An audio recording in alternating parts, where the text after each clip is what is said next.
Working with the ballerina today, we have our different views. I'm going to work with the front view. And I just pull this view up a little bit, or at least try to. There we go. So now I can see that I have more views or more parts present. So if I look on this layer, and I'll see that now there is a forearm or a hand. I can make, or that's the upper arm there. That's the hand. So that hand can go away. We'll go to an upper arm here. Goes away, comes back. But we will see that that is the same arm in each one of the views. So if you do get around to building a character, now you can see the arm may have fallen onto the wrong side of the body here, so we would have a little bit of kind of Z sorting that we would have to do, and there's a couple of different strategies for doing that with the cutout character in Animate Pro, and we will take a look at some of those in a future session, but not today. So looking at it right now, we can see that there's a ton of layers. We have the hips and the legs and the arms and the head, and then all of the facial features, which comprise more than half of the layers here. Everything has been broken into parts, from the nose to the cheeks to the eyes, the iris, eyebrows, bangs. All of it is independent so that you can animate them differently depending on what you're trying to do. So if you want to affect a head turn, you can now subtly shift the features on the face a little bit before switching to the next drawing, so you change location. So you create the illusion that the head is turning in space without having to, say, hand draw off the body parts. And as long as it doesn't happen too slowly, it would still be reasonably convincing as part of what you're trying to do. Come on, there we go. So now we can see there is the character. We have the different views with the different body parts. To get everything connected and working, because right now if I select a body part and choose to animate it, we'll see that it animates and oops, she lost her hand. That's not very good. So what we want to do is we want to, now theoretically I could now switch over and I could now grab the hand, and then I would probably at this point want to be using the transform tool just so it's a little bit easier. I could put the hand up here, and then I could go and, whoop, don't want to scale it though, that's not quite right. But then I can rotate it back and hope that I line up the wrist. Oh, look, if we look here, we'll see that the wrist is a little bit off. Now I have gone through and set my preferences. I've set my keyboard shortcuts to Toon Boom Animate. I'm not using the Flash ones. So some of your installs may be still left at Flash. I've grown happier using the Animate shortcuts because more of those shortcuts, more things are accessible off the keyboard. If I stick with the Flash shortcuts, not as many tools or options are accessible off of the keyboard. So I find that I'm enjoying using those. So feel free to modify preferences, and then you can choose Animate as your thing. So let's undo these movements here, because that's not going to be really good. So what we want is, if I'm moving the arm, if I move the whole arm, all the arm parts move. If I move the lower arm, the hand goes with it. If I move the hand, just the hand moves. But we want to have things connected together. So that will be our first thing that we want to do. Now, as to do this and to animate these correctly, what we really want to do is animate with pegs. So when we're animating with pegs, that's effectively adding a transformation layer, which then keeps the animation information of rotation and position and scaling and skewing separate from the artwork itself. So we have the drawing on one layer, then we have all of that animation keyframed on a separate layer. A number of advanced features and filters and special effects that we will want to do will require us to be able to use pegs as part of it. So the sooner we start using those, the happier we're going to be. So if I want to add a peg to a layer, I just have to select that layer, and then I can click on the little icon right here. And so we have an add drawing layer, but I also have an add a peg, and that will attach a peg to that particular layer. So if I click, it now adds a peg, and we can see the icon for it has this little kind of the S on it, indicating that it is a peg. Now, you saw how many layers were here. So with this many layers present, if I wanted to click on a layer and add a peg, click a layer and add a peg, I'm going to quickly grow very tired of everything. But I can select all of my layers just using Command or Control A to select them. And then if I click the peg icon, we will see it now adds a peg for every layer. So now I have pegs occurring for every layer, and we can see all of these pegs. So what's going to happen is our pegs are going to get the keyframes. So this process of animating our ballerina is going to require us to do a couple things. We're going to have to add pegs to all of our layers. The artwork that we're being provided, luckily, all of the pivot points have been set on the drawing layers. That will become important later. So we have the pivot points set. By default, the pivot point for any given drawing layer is always the center of the screen. So you have to manually set it for that layer. The preferred method for setting pivot points is going to be when you have a drawing layer. And now if I just draw something on this layer, so if this is what I'm drawing, and I'll mention it again later, but when you are drawing with something like, say, the paintbrush and want to modify your brush size quickly, if you hold down the O key and then you start dragging, you'll see it makes the brush bigger or smaller. So then it sets the maximum size for the brush. Hold down O and then click and drag sideways to make your brush bigger or smaller, and then you can draw your shape. So if here's my shape, and then we'll go grab a fill color, fill it in. And if I go to rotate it, well, notice that that shape is rotating around the middle of my image. So this is the full size of my screen, and Shift M will zoom out so that your artwork fills the maximum size of the screen. Shift M. It's under View, Reset View, Shift M. And we can see there's the rotation point. So when I go to rotate, it's moving around that part. Now, if we move the pivot using the pivot tool, that does work, but that will reset it, especially if I'm on a layer that has multiple frames. That sets the pivot point for that frame. But if and I'm just going to clear a keyframe here. Let's see, I need to, this is one of those cases I talked about. I want toolbars, so now I want my timeline view toolbar, because that now gives me I can choose motion keyframe, stop motion keyframe, but I also have my get rid of a keyframe. So with that selected, I don't want a keyframe. Come here, click. No keyframe, gets rid of it. So here's my artwork. I don't want the keyframe. Keyframe shows up as the little dot. So the preferred way to change my pivot point for the whole layer, which is generally recommended, is to use the rotate transform tool. And then at that point, and you can even turn off keyframing so it doesn't auto keyframe it. Now I can set my transform point with the rotate, sorry, there we go. Click and drag it. So now it's going to rotate here, or it will rotate on that corner, or it will rotate here. So it's now rotating around that. And now that makes it a permanent registration point or pivot point.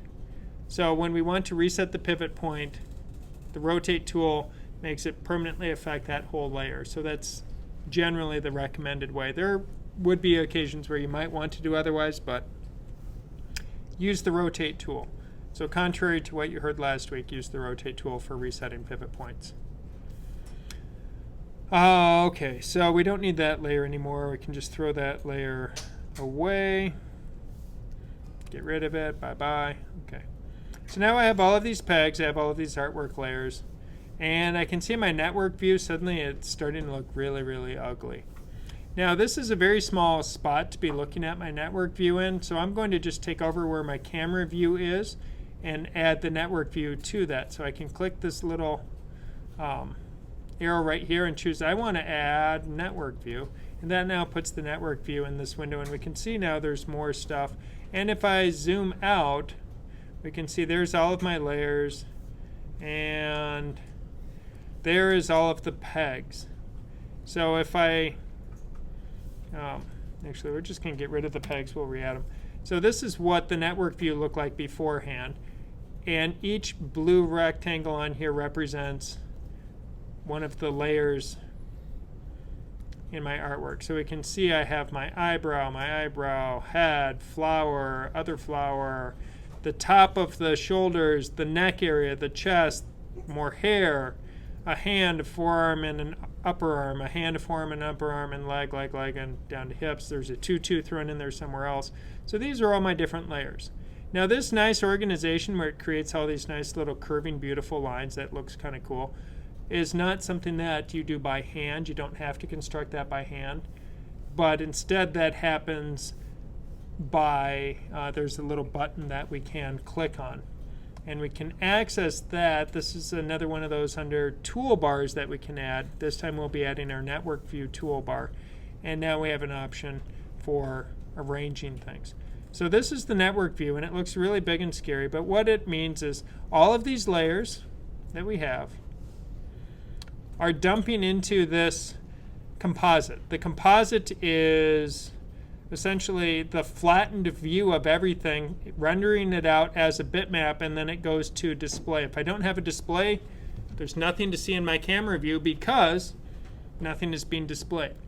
Now, what we will be doing as we get more and more familiar with the network view is we will actually be having multiple composites. So we will take entire characters and group them so they have their own composites. So instead of opening this up and seeing a gazillion layers and go, whoa, it's scary, you'll just see one little box and it will be like ballerina. And then the ballerina drags into the composite. And then you have your background, and then you might have another character, and everything is just one thing. But you click on that, it explodes, and then you say, oh, it's all those layers make up that one character. So we will look at doing that as part of controlling our rigging experience. So our timelines as well as our network views become significantly more manageable, because if it takes this many pieces just for one character, you can imagine how ugly it's going to get when you have 2, 3, 4 characters and you've now rigged them all together and have them sing and dance and shake hands with each other, which would be really fun.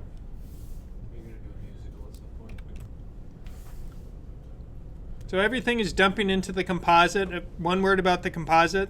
The far left is the topmost layer. The far right is the bottommost layer. The far left always will then be green. You can't quite see that here. Maybe if we zoom in a little more, you'll see how it's green. So that's always going to be your far left layer. If I want to change the order of layers here as they appear in my composite, instead of having to change the order on the timeline, you can actually just grab a layer and move it. And now that just swapped them. You can see how they're now crossing wires. So it's a real easy way to change what's going on. So we can zoom back out so we can see everything here. Then I'll be adding in the pegs. And I'm zooming in and out using the scrolling on my mouse. So I can scroll up and down or scroll left and right, and that zooms in and out. You can also, because 1 and 2, when you're using the animate shortcuts, are zoom in and out. You can use 1 and 2 to zoom in and out even on this view. So if that works for you as well, you can do that. So now, the same way that I selected all my layers previously, I can select everything here, just highlight, they're all now selected. I can hold down Command and deselect my composite and my display. All I need are my layers selected. And then we can see it highlighted the layers in the timeline here. And if I click on the Add Peg button, it will add a peg to all of these layers. So I can work in a mix of both timeline view and network view. And sometimes it's easier to select something or find something in the network view than it is actually in your timeline view. So I'll hit Add Peg. It adds all those pegs. Now we see the green lines indicating we have all these pegs.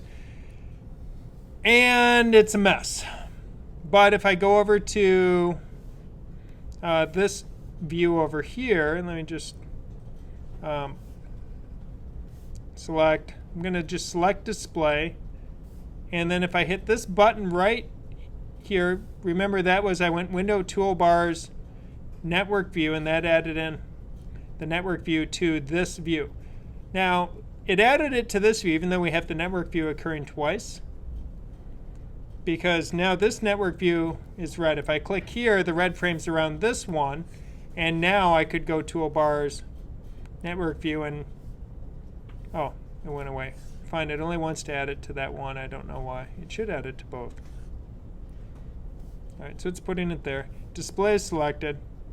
Click this button right here. Oh, it was selected until I clicked off on everything. Try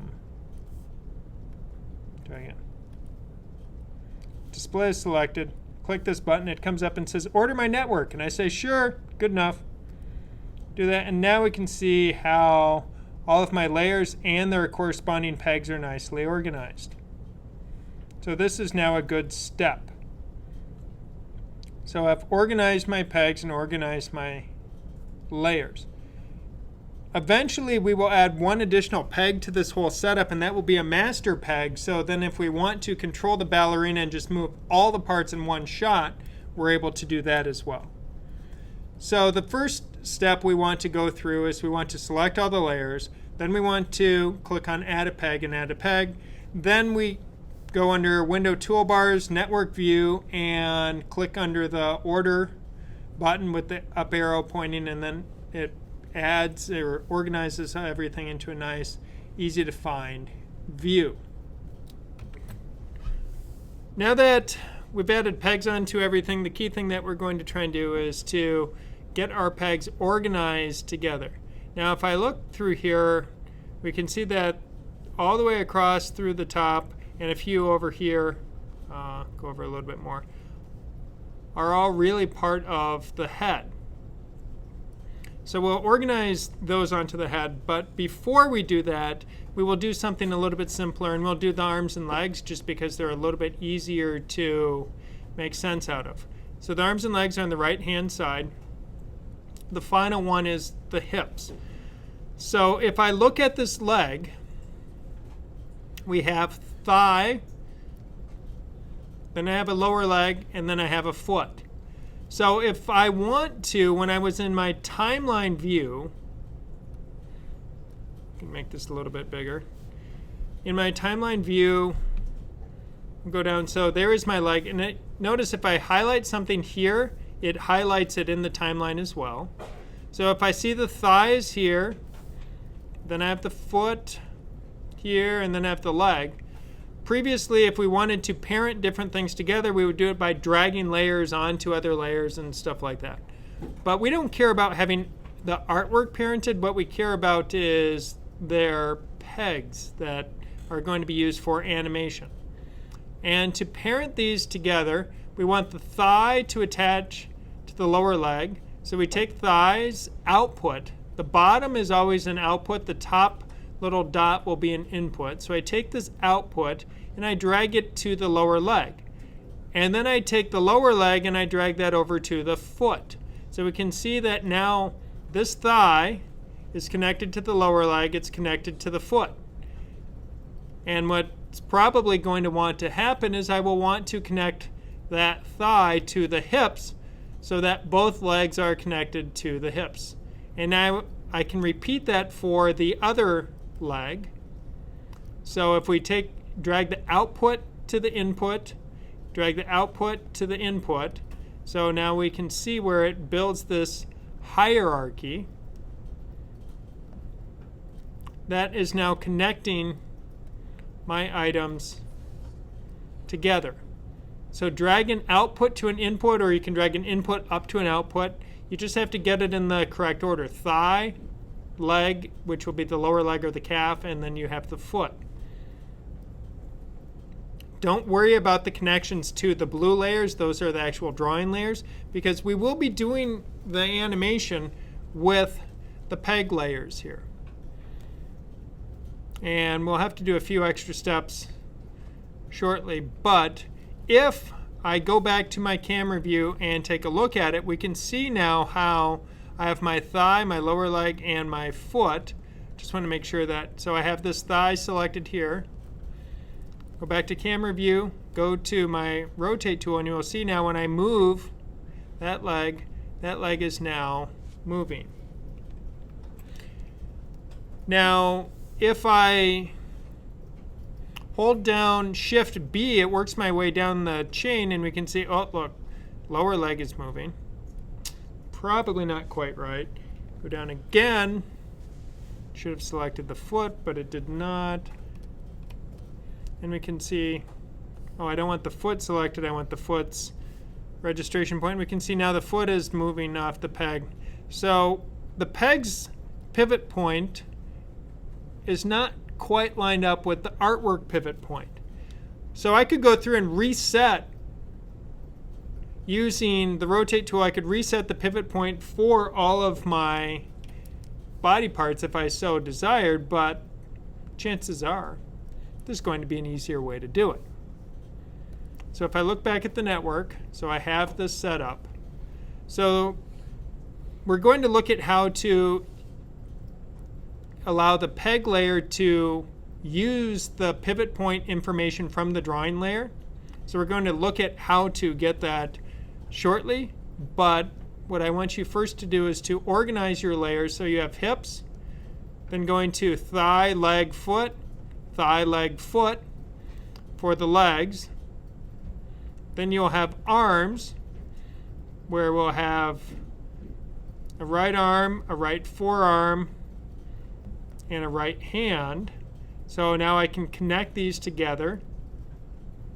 So the upper arm goes to the forearm goes to the hand. So we can build that relationship. Then I'll have a hand and a forearm and an arm again. So moving forward, I have my arms and legs connected. The arms aren't connected to anything yet. We will be connecting them to the top section of the body, because if I select top here and look at camera, we can see that. Just switch tools here. So that layer that is selected is going to be, oh no, oh, we connect the arms to the chest, not to the top, my bad. The top is the her kind of corset structure. So we will connect the arms to the chest. I had my naming conventions flipped in my head there. But connecting to the face, or connecting the face pieces, what we will be doing is connecting everything to the head. So if we have the head, then we can now just drag from the head down. Don't forget that there's one piece of hair on the far right side over here for the head. And now we can just keep connecting pieces. So the head is just a little bit of a tediousness while we build connections.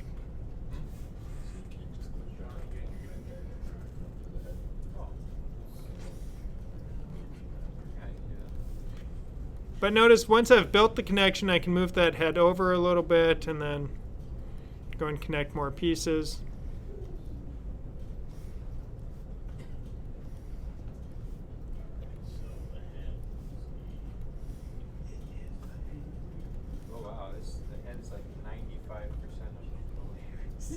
Now, you may notice that the head is a ton of layers here. What that means is it's possible then to control what view we're seeing on the different pieces of artwork to build animations, adjusting their movement and position if we want to enact head turn animations. So it's beneficial from that standpoint, but otherwise it can be a little overwhelming. So once I have the head connected, oops, I missed a flower here. Then I have my torso sections of chest and top.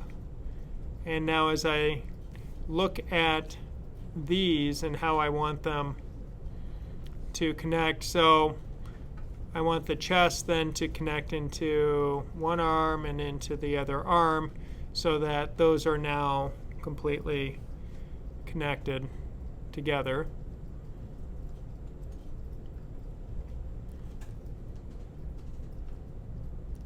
And then depending on how you want it to work as we look at this. So if I have the head, which is now connected to the neck, well, oh, I didn't select all my layers there.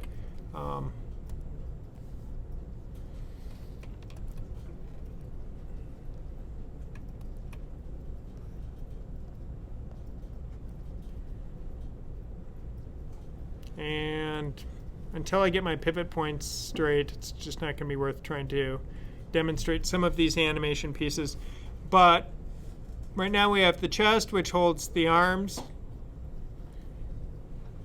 Oh, and the front of her outfit. You could connect the head to the chest, so when you animate the chest, the whole head goes along with it. So you could connect the head in that way, so that now when I animate the chest, we can see that body's going. You will notice that the tutu has not been connected to anything yet, and it might make sense for the tutu to be part of the upper torso. So knowing that, we might want to then wander back over here and go find the tutu floating down at the bottom and connect that in to the body as well. And just stick that onto the chest. So now, when you animate, that part can move.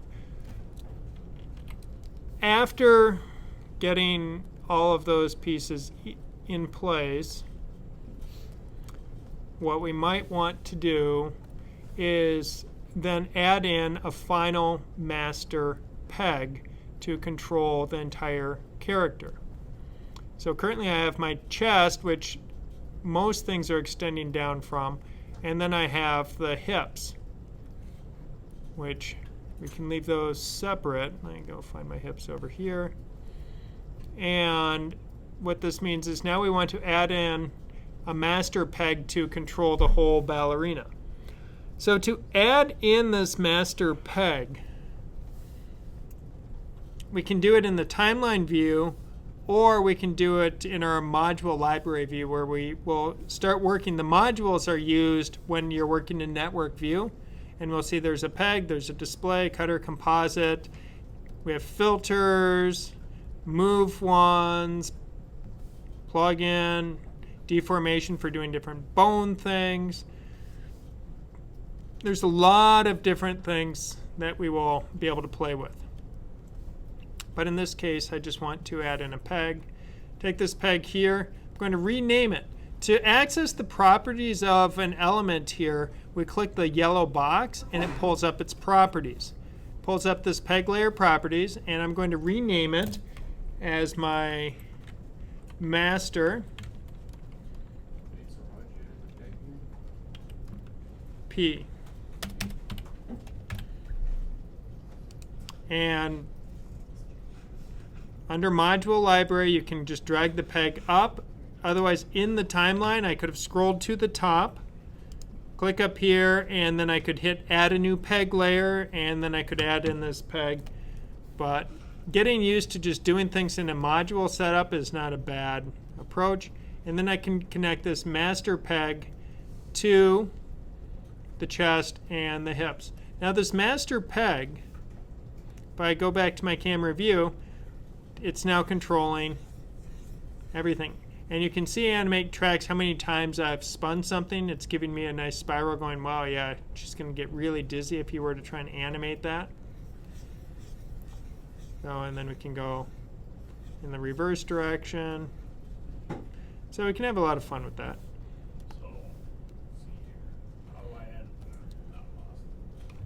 So I have my master peg layer. I'm in my camera view here. I'm going to just undo this transform that I just did. So click on this keyframe, get rid of that keyframe. Okay, now she's back to standard. Most often, your master peg, you want the pivot point set between the feet down at the bottom. So then when, whoop, sorry, wrong pivot point, hold on. Forgot, I was still in the torso. Master peg, under camera, so I'm using the rotate transform tool, and I want to set my pivot point between the feet. So the character is rotating there. It makes more sense to have the character rotating from the bottom of their feet where they're standing on the ground than it does to be rotating around their hips.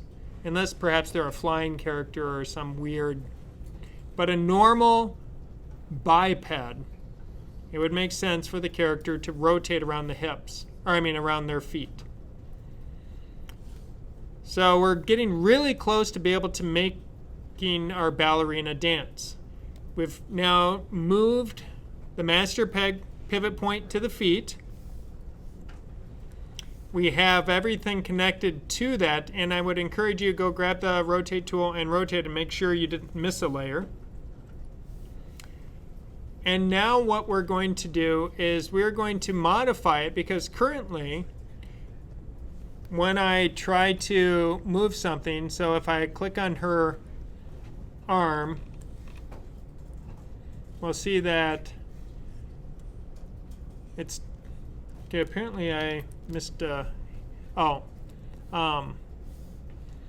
there's one thing we can do in our tool properties, because I was using transform, not my rotate. We can now tell animate. So if I use the rotate tool, under tool properties, we'll notice I can use my marquee or lasso, but I can also click over here and say I want it to grab the peg layer. So now it grabs this arm and the hand. Oh, well, my registry or pivot points aren't correct yet, but it's now grabbing the correct body parts. Oh, now let's see again. Not quite right, so we need to fix those pivot points. But if when you have the transform tool, say select the peg, don't select the drawing layer. That's what these two icons will represent under my tool options. Drawing, peg. We want to be in the peg. So I'm with my rotate tool, or if I'm with my the full-on transform tool, say I want to transform the peg. I don't want to transform my artwork. That's the difference between those two options there. That's really kind of important, not just a little bit. So what we need to do is we need to promote our pivot points from our drawing layers to our peg layers, because our peg layers are all defaulting to the middle of the screen. The drawing layers are correctly set. So when I click on a drawing layer, it typically will have the correct pivot point associated with it. So we need to promote those pivot points. And we're able to do that promotion of pivot points by going under Window Toolbars over here and choosing Scripting. And when I do that, it gives me a whole bunch of different little scripts that appear on the side. And one of the scripts that I'm going to be looking for here is set properties on many layers. Because currently, if I go to a drawing layer, I'll just click on a random drawing layer and click on its properties, again by clicking on the yellow button.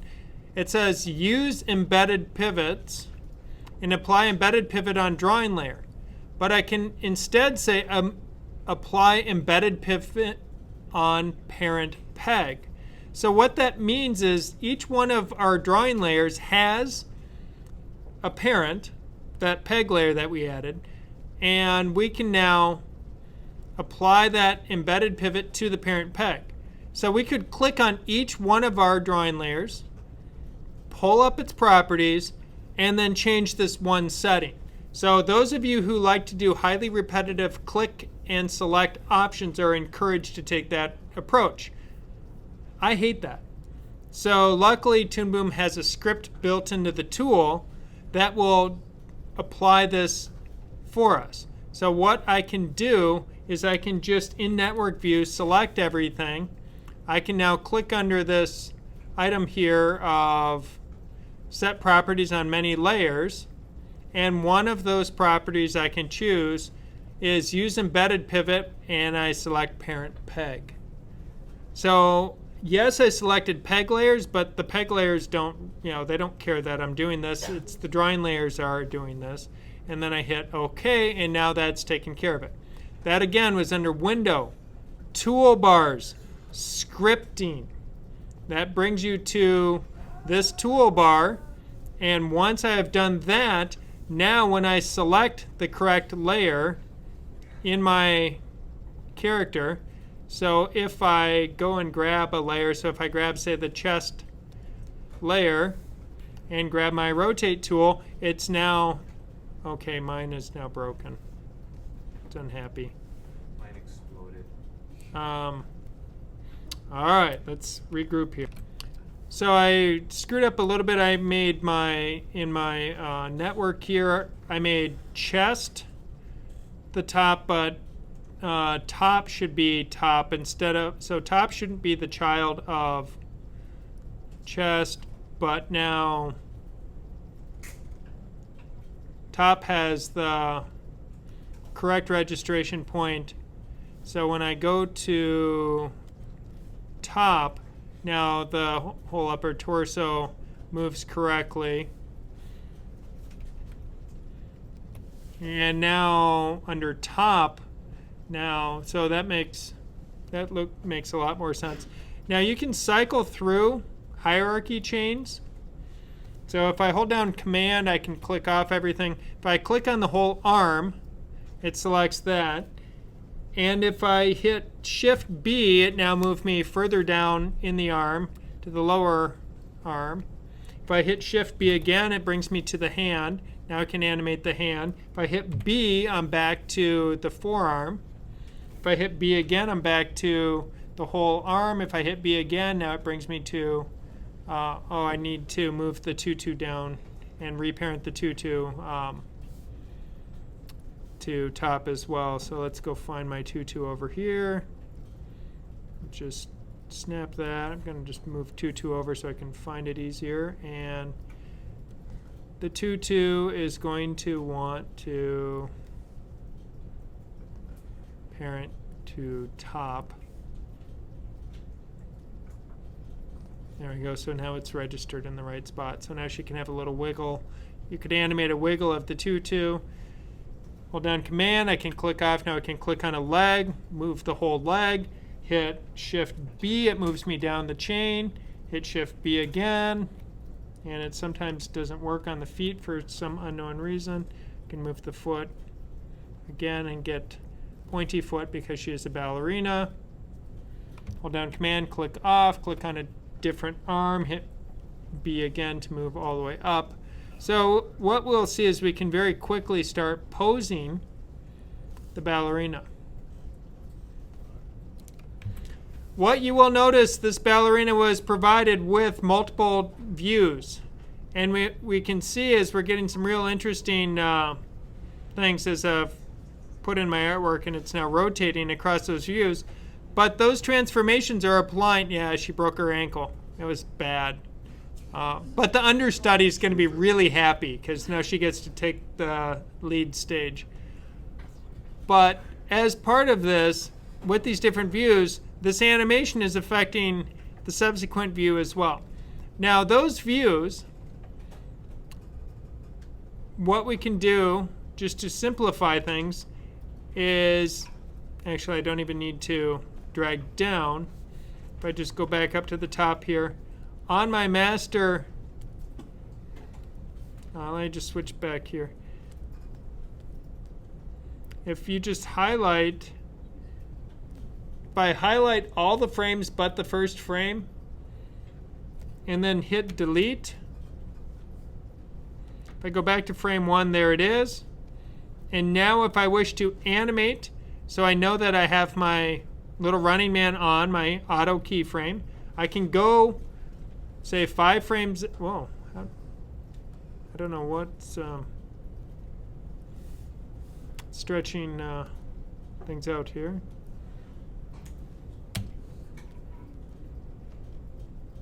All right. So if I hit F5, add more frames. Now at this point I can go grab my rotate tool and I could rotate her whole body.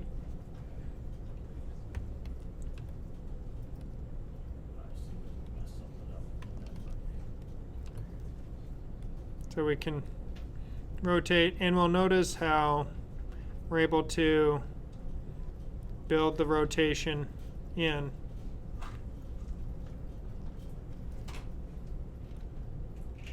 So now we can start to make her dance. If you want this to become longer, scene scene length. Choose how many frames. So if you wanted this to be 100 frames, it's now 100 frames. Then you can just click out in the timeline, hit F5, it extends it, create a new pose.